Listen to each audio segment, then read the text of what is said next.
Hello, Bay. Bay. Di ba yung pinadala ko kapon na 3,000? Oh.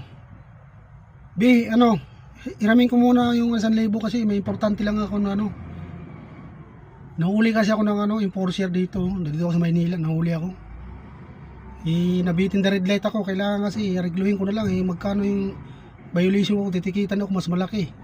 Kaya aregluhin ko na lang, bigyan ko ng 1,000. Yan mo muna yan. Di po muna magagamit, diba? O baka susunod na linggo, balik ko ulit. Sinabi, kailangan kasi.